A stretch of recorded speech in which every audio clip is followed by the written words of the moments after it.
Who is responsible for the impact of someone else's abusive behavior on you? Is it them or is it you? This was a question recently left in the comments section of my YouTube channel, and in this video I'm going to deep dive into this issue and try and share some insights. Do let me know what you think in the comments, because I suspect this is a video that quite a lot of you will relate to. How responsible is a person with narcissistic personality disorder for their actions? I chose my career to please my mother and I hate it so much. At the time, I felt she was my best friend and she only wanted the best for me. I know I'm responsible for my choice, but how much should I put into the trauma account? I'm trying to change a lot of things in my life because I don't like them, and those things came from me trying to please my mother. She never expressed any appreciation for me, nor for my efforts. And now I feel guilty for not seeing how bad I was feeling before. I wasted my time. There's a lot of difficult feelings, there's a lot of questions in that comment, and I take a moment just to sit with that. And what I'll do is I'll just share my thoughts. I'll just riff on some of the themes that I think this has brought up.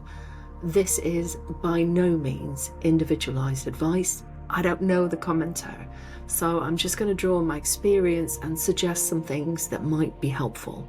And you, whether you are the original commenter or you just relate to this comment, you can just listen, take what is valuable to you and leave the rest. I want to start by thinking about what we actually mean by responsibility.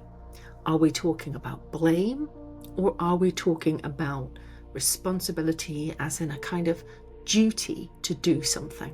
In no way can a child be blamed for the actions of their parents. In fact, none of us can be blamed for the actions of someone else. Their actions, whether they are abusive, unkind, disrespectful actions, or whether they're respectful, kind behaviors towards you, they're not your responsibility. They reflect the character, they reflect the choices of the other person. Think of it this way: if someone was to attack you physically and cause you physical harm, the physical harm would be their fault, wouldn't be your fault. However, if you were wise, you wouldn't entrust the responsibility to heal from that harm to the person who hurt you. You are really the only person who can attend to that hurt. For a physical injury, you might need to rest, you might need to recover, you might seek comfort, you might seek professional medical care if that's what's needed. And for psychological harms, you also need to tend to that hurt, to look after yourself, and you may also benefit from seeking professional help. One way to think about abuse from parents is the legacy that they leave you with. Think about it as they build a kind of psychological home for you. Now, if they have been warm, if they've been loving, if they've given you the right amount of safety, the right amount of freedom, if they've given you appropriate limits, they've given you a really solid, secure home in which to live. But if you've experienced abuse, neglect, and very hurtful behavior, you don't have those strong foundations. There may be a need for excavation and building. That is not your fault. It is not your fault that you found yourself in this situation. However, it is going to be of great benefit to you if you can take responsibility for doing the rebuilding. Now, you may not feel it, but as an adult, it is in you. You can do this. You can recognize the needs that you had that weren't met as a child, and you can begin to think about what do you need to build a better psychological home. So for the original commenter, it sounds like the unmet needs were for recognition, validation, freedom to explore things, to find your own path, to figure out your own identity, to work out what's going to be good for you in your life. And instead, in order to cope with your mother, you developed a way of kind of pleasing her, of keeping her happy at the expense of your own identity and your own needs. When you say you feel guilty because you didn't recognize how bad it was, It sounds to me like what may be happening is that you're beginning to realize that your survival strategy, your way of coping, has had some pretty big downsides to you. It's had a cost to you. And when I listen to that, I think, but that was your survival strategy that you probably developed when you were a lot younger. And it would seem to me that that side of you doesn't deserve a harsh judgment. It may be possible to recognize that placating side of you, the part of you that tried very hard to win your mother's approval and validation. That part of you was trying to meet your need for validation, your need for recognition, your need for appreciation, your need just to be seen and heard and to be seen as good, okay? But that has come at a terrible cost. I think rather than telling that part of you, you shouldn't have done that, that was a stupid thing to do, I think that's way too harsh. I think the conversation to have with that part of you might go something like, you tried so hard to do the right thing. You tried to be appreciated, you tried to please, you tried to be recognized, you tried to belong, and you tried to do that by keeping someone else happy.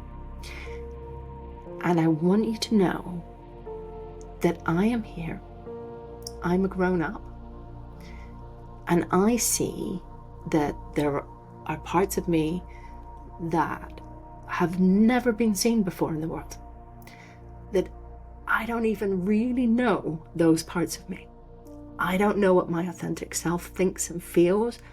I don't really know what motivates me. I don't really know my core values, but I really want to get to know those things. I want those things to have much more room in my life. So I thank you for what you tried to do. And I also want you to know that you can sit down and relax now. You no longer have to strive to keep someone else happy. We're going to let that go. We're free from the burden of having to please someone else. Now you get to explore, you get to figure out who you are, you get to know yourself, you get to start a relationship with yourself that is really characterized by you being curious, by figuring out what you like, what you dislike, what interests you, what you get enthusiastic about, what turns you off. You get to know all of that stuff, and that can start very small. It can start almost quite trivial. I can think about examples where, if you're someone who's had a mother who tells you what to wear, who dictates everything you put on your body, then part of this for you might be to go and experiment with different styles, try on different clothes, check out different hairstyles. There might be a few really not great outfits along the way. Totally fine. You're learning, you're exploring. And other times it can be quite serious. You can actually be saying, what are my core values? And maybe I want to make some big changes in my life. Maybe I want to train and pursue a different career. Maybe I want to shift what I do. Maybe I, who knows? It can take you in all kinds of directions. And I think it's important that you see this as experimentation and exploration and such an amazing journey of getting to know yourself. Sometimes when I discuss this with people, it can bring up a real sense of injustice, like, I didn't do this and yet I'm the person who has to fix it. And that's a tough message. That is hard to take on board. At the same time, if you can create that sense of home within yourself, you'll give yourself a tremendous gift, a gift of belonging to yourself, a sense of security in yourself. In this video, I have emphasized a lot about individual autonomy and freedom and finding yourself, but this is also an intensely relational process. As you build that psychological home, you also create better boundaries. That means you get to decide who is locked out of your home. You get to decide who can visit occasionally and how long they get to stay for. You also get to decide who is welcome to build home with you. I think there's another question here about how responsible is my mother or my parent who behaved in such hurtful ways, how responsible are they for their behavior? And they are wholly responsible for the decisions that they made and the ways that they decided to treat you. That is entirely on them. However, I think this requires a much more nuanced answer than just saying they were a bad parent. Sometimes a parent's own behaviours are rooted in their own unmet childhood needs and their own trauma. In no way does this excuse the behaviour or justify it, but understanding the behaviour can help you to understand the intention and the motivation behind it.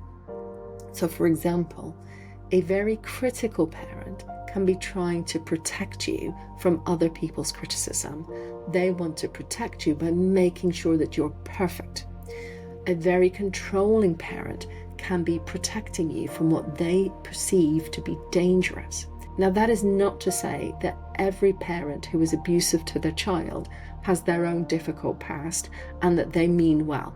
That is certainly not the case for everyone. I have certainly come across situations where people have experienced terrible cruelty and intentional cruelty at the hands of a parent. So you have to weigh this up for yourself. You've got to understand your own parent's behaviour, your own history, how you feel about it. But for some people, it can be very helpful to have an empathic understanding of what drove their parents' behaviour. That's not excusing it, that's not justifying it, but it's giving you a perspective on their behaviour that helps you decide what you want to do with the future of that relationship. And for some people, that may mean you don't want a relationship. The door of your psychological home is locked. For others, you may want to have some kind of relationship with a parent, in which case, building your own psychological home, becoming your own healthy, strong adult, that is the part of you that may be able to, if you want, decide to build some kind of new relationship with your parent.